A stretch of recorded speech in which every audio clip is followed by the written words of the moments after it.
पण या मिसाईलवर bombs loaded असतात की बॉम्ब्स पण आता हे वेगळ्या पद्धतीने त्याच्यामध्ये पण काही इंटेलिजन्स आला आहे? त्याला आता वॉरेड म्हणतात. पूर्वीच्या काळामध्ये वॉरेड जी होती ती सोपी वॉरेड्स होती, सिम्पल होती, कारण तेव्हा पुन्हा इलेक्ट्रॉनिक टेक्नॉलॉजी नव्हती. आणि म्हणजे जसा आपल्या बंदुकीतनं किंवा तोफेतनं दारुगोळा सोडतात, तो दारुगोळा फक्त लांब अंतरापर्यंत आपण घेऊन द्यायचा आणि तिथे टाकायचं, त्याला बॉम्ब म्हणायचे. जे MK 80, MK 88 वगैरे असे बरेच खूप फेमस बॉम्ब्स आहेत की टेक्निकली ते फार चांगल्या पद्धतीने डिझाईन केलेले आहेत. तरी पण जमिनीवर हे करायला नाही, ते तुम्ही एअरक्राफ्टमधनं पण सोडू शकता, जमिनीवरनंही तुम्ही हे करू शकता, शिपमधनं सोडू शकता. आता त्याच बॉम्ब्सना प्रपल्शन सिस्टम आहे, त्याच्यामध्ये त्याचं स्वतःचं इंजिन नाही आहे, पण त्याच बॉम्ब्सना गायडन्स देता तुम्ही. जेव्हा तो एअरक्राफ्टमधनं सोडला जातो बॉम्ब नॉर्मली, कारण ह्याच्यावरनं तुम्ही सोडता बॉम्ब, त्यालासुद्धा गायडन्स दिला जातो आजकाल. तोफेतनं जो सोडतात तो, की तोफ जी असते ती साधारण 2 किलोमीटरपासून ते 20 किलोमीटरपर्यंत तोफ एखादा बॉम्ब घेऊन जाऊ शकते. पण तो त्याची जी ट्रॅजेक्टरी आहे ती या ट्रॅजेक्टरीवरतीच तो पडणार. पण नेमकं जर तिकडनं शत्रू हल्ला असेल तर तुम्ही काय करणार? म्हणजे तुमचा बॉम्ब तो वेस्ट जाणार. म्हणून त्या बॉम्बला तुम्ही त्याच्यावरती गायडन्स सिस्टीम देता आणि त्याला जे प्रपल्शन जे आहे ते ह्या गनमधनं जे मिळालेली जे इनर्शिया आहे त्या इनर्शियावरतीच ते पुढे जातं. पण खालती पडताना त्याला ते गायडन्स करून, जसं एअरक्राफ्टमधनं सोडलं, तोफेतनं सोडलं, बाकी आणखीन कुठनं सोडलं, तर तो गायडेड बॉम्ब असतो. आणि आता आजकालची सगळी युद्ध जी आहेत, परवा आपण जे बोलत होतो की बॉम्बर आता अमेरिकेने जे वापरले, तर ते सगळे गायडेड बॉम्ब्स होते की नुसते वरनं सोडले तर ते कुठेही पडतील रँडमली. जशा हवेचा स्पीड असेल किंवा बाकीचं त्याची जी वेलॉसिटी असेल ते तुम्हाला बरोबर ट्रॅजेक्टरी त्याची ट्रॅक करावी लागते आणि त्या पद्धतीने तो जर नाही गेला तर तो फुकट गेला पुन्हा. तर आता हे सगळे बॉम्ब जे आहेत हे गायडेड बॉम्ब आहेत. आणि त्यामुळे आत्तासुद्धा आपल्या सिंदूरमध्ये आपला जो मिसाईल जे गेलं त्याचं जो सीकर जो होता, ते एअर कंडिशनिंग डक्ट जे होतं त्या एवढ्याशा डक्टमधनं, म्हणजे एक 500-600 व्यासाचा तो डक्ट असेल, अगदी 1 मीटरचा जरी धरला तर त्या 1 मीटरच्या याच्यामध्ये हे अर्ध्या मीटरचं मिसाईल बरोबर आपण एवढ्या लांब अंतरावरती 300 किलोमीटर जाऊन त्याच्या आतमध्ये ते पेनिट्रेट केलं. कारण बाकीच्या ज्या वॉल ज्या असतात त्या न्यूक्लिअर कॅपेबिलिटी असतात त्या एवढ्या मोठ्या असतात की 2-2, 3-3 मीटरची वॉल असते ती. ती वॉल नॉर्मल कुठल्याच बॉम्बने किंवा ह्याने ते फोडणं शक्य नाही. मग हे जे बॉम्बर जे आहेत, आता अमेरिकेकडे जे बॉम्बर आहे, नॉर्मल बॉम्ब जो असतो तो एक 200 किलोचा अगदी 2 टनापर्यंत असतो. अमेरिकेच्याकडे एवढं मोठी त्यांनी ती ही बनवली आहेत विमानं आणि त्याची इंजिन्स, की ते अशा हजारो टनाचा बॉम्ब घेऊन जाऊ शकतात की तो कुठले अगदी 2 मीटरची तुमची स्लॅब असेल, बंकर असेल, तो सुद्धा तो फोडून आतमध्ये जाऊ शकतो. पण ते किती हाईटवरनं ते टाकतात, कारण परत ते इंटरसेप्ट होणारच ना विमान. पण ते ही जी विमानं जी असतात ही रात्रीच्या वेळेला गेली आणि मी म्हटलं मगाशी स्टेल्थ असतात. आणि आता इराणकडे म्हणजे काय असतं? स्टेल्थमध्ये तुम्ही रडार सिग्नेचर त्याची 0 होऊन जाते किंवा 10%, 15% एवढीच असते, दिसत नाही ती.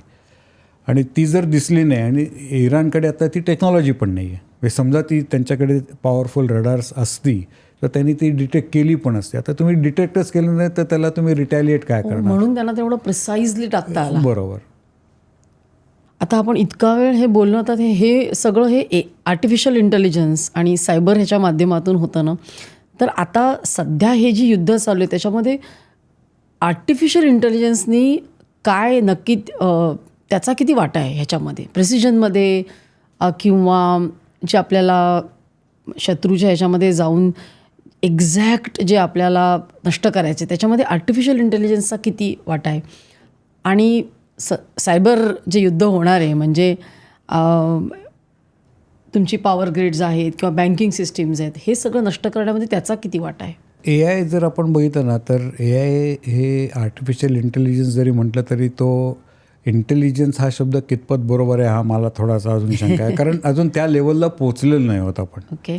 ज्या वेळेला आपण पोचू, भरपूर रिसर्च चालू आहे. मला नक्की खात्री आहे की पुढच्या 5 वर्षामध्ये जे आपण बुद्धीने आपल्या डिसिजन घेऊ शकतो त्या लेवलचं जर आणायचं असेल तर खूप मोठ्या प्रमाणामध्ये डेटा आपल्याला गोळा करायला पाहिजे. आणि जे आता ह्या सगळ्या डिफेन्स सिस्टीम्स करत आहेत की प्रत्येक ट्रॅजेक्टरी किंवा त्यांच्या प्रत्येक मुवमेंट, त्यांची हालचाल, त्यांच्या कॅपॅबिलिटी, जे काय पब्लिक डोमेनमध्ये येत आहे, जे पब्लिक डोमेनमध्ये नाही येते, ते आपल्या रॉसारखे जे एजंट्स असतात, ड्युएल एजंट्स म्हणतात, त्यांच्याकडनं जो डेटा येतो आहे.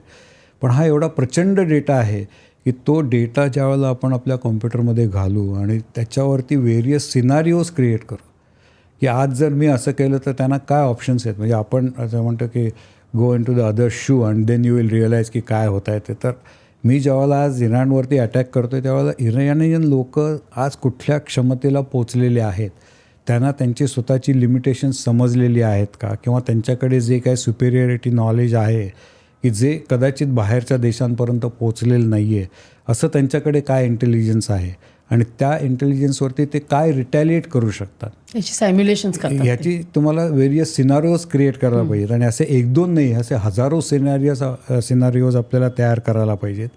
आणि ते सिनारिओ जर झाले तर प्रत्येक सिनारिओला आपलं रिटॅलिएशन किंवा आपलं रिव्हर्स अटॅक काय असू शकेल हे त्याच्यावरती सोल्युशन्स तुम्हाला लिहायला पाहिजेत. आणि ही सोल्युशन्स ज्यावेळेला तुमची तयार होतील आणि नंतर ती आपण प्रूव्ह करायला पाहिजे, ट्राय करायला पाहिजे. पण नुसती कॉम्प्युटरवरती ती सिम्युलेशन्स करून फायदा नाही. मग त्यासाठी जे वेगवेगळे मिलिटरी ड्रिल्स चालू असतात. आत्ताच आपल्याकडे इराणबरोबर आपण मिलिटरीचं नेव्हीच्या हे केलं होतं आणि तीच शिप त्यांनी आता बरोबर. तर तो जो होता हा एकमेकांशी आपण किती प्रमाणात शेअर करतो आहे, किंवा तुमच्याकडे तुम्ही काय ॲनालिसिस केलं आहेत, आमच्याकडे आम्ही काय ॲनालिसिस केलं आहे, हे फ्रेंडली कंट्रीज एकमेकाला सांगू शकतात. पण ज्या पद्धतीने आता जगात सगळं चालू आहे तर किती खरोखर आपण एकमेकांशी शेअर करतो माहिती नाही. ट्रिटी आहे त्यामुळे ते गोष्टी करायला लागतात, आपण ते शेअर केलं असं दाखवतो. शेवटी आपल्यालाच ते त्याच्यामध्ये पडून करायला पाहिजे आणि ते सिनारिओज क्रिएट करून त्या प्रत्येक सिनारिओला उत्तर काय असू शकेल. आणि हे सगळं जे आहे इथे जेव्हा आपण एखादी कमिटी हे करतो की आता युद्ध चालू झालं तर आत्ताचेच डिसिजन जे आपण जे म्हणजे आता थिएटर कमांड जे म्हणतो आहे की इतके दिवस फक्त आर्मीचे लोक त्यांचा डिसिजन घेतो आहे, कारण त्यांचा आणि नेव्हीशी संबंधच येत नव्हता. कदाचित ते एकमेकांना कॉम्प्लिमेंटरी काही काम करू शकतील, पण ते तसं होत नव्हतं कारण कम्युनिकेशन चॅनल्स नव्हते किंवा तशा ऑथॉरिटीज नव्हत्या. पण आता ते जर आपण त्याच्यामध्ये आणायला लागलो आणि ही जर थिएटर कमांड चालू झाली तर मी ज्यावेळेला एअरने आत्ता सिंदूरच्या वेळेला आपण तेच केलं. ही क्लिप जर तुम्हाला आवडली असेल तर संपूर्ण पॉडकास्ट बघण्यासाठी सर्व काही पॉडकास्ट चॅनलला भेट द्या. आणि हो, सर्व काही क्लिप्सला सबस्क्राईब करायला विसरू नका.